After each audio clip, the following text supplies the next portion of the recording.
Assalamualaikum warahmatullahi wabarakatuh. Saya Muhammad Fauji dan teman saya Muhammad Ramal Farezi akan membahas tentang manajemen resiko dan keamanan IoT dari pengujian penetrasi hingga solusi blockchain.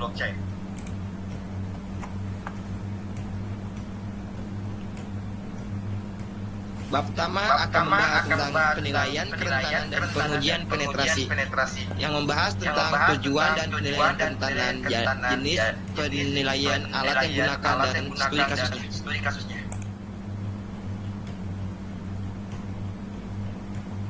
Apa tujuan penilaian kerentanan? Penilaian kerentanan atau vulnerability assessment bertujuan untuk mengidentifikasi celah keamanan dalam sistem sebelum dieksploitasi oleh pihak tidak bertanggung jawab. Pengujian penetrasi atau penetration testing melangkah lebih jauh dengan mencoba mengeksploitasi kerentanan tersebut untuk memahami dampak nyata yang bisa terjadi.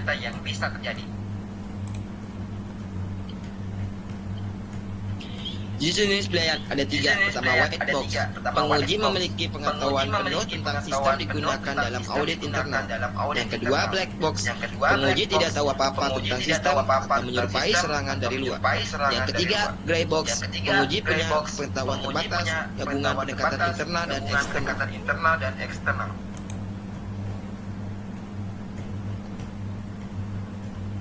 Alat yang digunakan ada 5. Pertama, port scanner, contohnya Nmap dan Netcat. Kedua, password tools. Ada 2 alat contohnya, ada John the Ripper dan Aircrack NG. Yang ketiga, Web Vulnerability Scanner, ada contohnya WasJab, Burnsuite, dan OpenPass.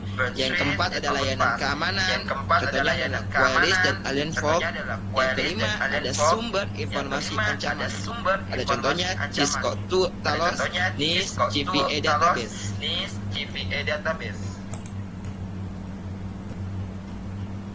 Contoh studi kasus, sebuah rumah sakit digital menggunakan sistem rekam medis berbasis web. Tim keamanan melakukan penilaian kerentanan menggunakan Burnsuite dan menemukan celah SQL injection. Pada form login, pengujian penetrasi gray box kemudian dilakukan dan berhasil memperoleh akses database pasien. Masalah ditindaklanjuti dengan perbaikan kode dan implementasi firewall aplikasi web atau WAF. Yang kedua adalah penilaian risiko. Antara kerentanan resiko mempertimbangkan konteks organisasi, GPSS, dan pendekatan ancaman. Penilaian resiko itu penting atau tidak? Penilaian resiko mencakup evaluasi dampak dan kemungkinan dari suatu kerentanan dalam konteks organisasi. Resiko adalah fungsi dari kerentanan, nilai aset dan ancaman yang ada. Kerentanan itu contohnya telah teknis. Resiko itu adalah potensi kerugian organisasi akibat kerentanan dalam konteks tertentu.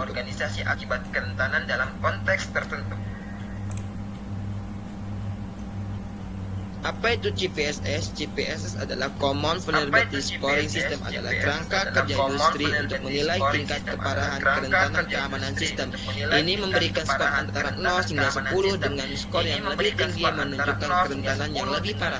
Meliputi sistem scoring standar global, menilai berdasarkan vektor serangan, fisik atau jarak jauh, kompleksitas, hak akses, dampak, dan lain-lain. Permodalan ancaman. Pertama ada 3. Ada attack centric, fokus pada serangan, defense centric, fokus pada perlindungan, dan ketiga asset centric, fokus pada aset berharga. Alat yang digunakan kalau ada 2. Pertama, strike atau model kategori ancaman. Ada itu singkatan dari spoofing, tampering, repudiation, information disclosure, denial of service, dan E-nya adalah elevation of privilege. Yang kedua adalah DREAD atau model penilaian risiko. Ada damage sama juga singkatan dari DREAD adalah damage potential, reproducibility, E-nya exploitability, A-nya affected user, dan D-nya discoverability. Contoh studi kasus, perusahaan fintech mengidentifikasi bahwa sistem API mereka dapat diakses tanpa validasi yang memadai menggunakan spread. Temukan ancaman spoofing. GPSS menunjukkan skor 9,8 kritikal. Druid digunakan untuk memprioritas perbaikan dan sistem dikonfigurasi ulang dengan autentikasi berbasis token. Zona sistem diatur ulang agar API hanya dapat diakses dari zona kepercayaan internal. Baik, di sini saya akan menjelaskan di bagian nomor 3 manajemen risiko, membahas tentang framework NIST RMF 4T, yaitu Terminate, Treat, Transfer, dan Tolerate Response Risiko. Nah, penjelasannya, manajemen risiko adalah proses terus-menerus untuk mengidentifikasi, menganalisis, dan merespons risiko keamanan informasi.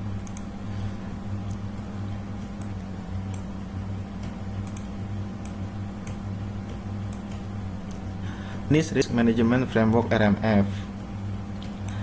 Yang pertama itu identifikasi, yang kedua itu analisis, yang ketiga itu mitigasi, yang keempat itu evaluasi ulang. 4 dalam respon risiko. Yang pertama itu ada tolerate, yang kedua itu ada treat, yang ketiga itu ada transfer, yang keempat itu ada terminate.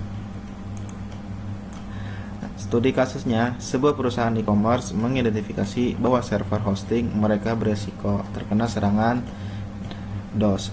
Dalam analisis RMF, mereka memutuskan untuk yang pertama itu ada treat, memasang anti-DOS dari penyedia cloud, dan transfer, memberi asuransi keamanan cyber, dan tolerate, menerima risiko residual kecil terhadap downtime singkat. Yang keempat itu ada inovasi dalam keamanan IoT dengan blockchain.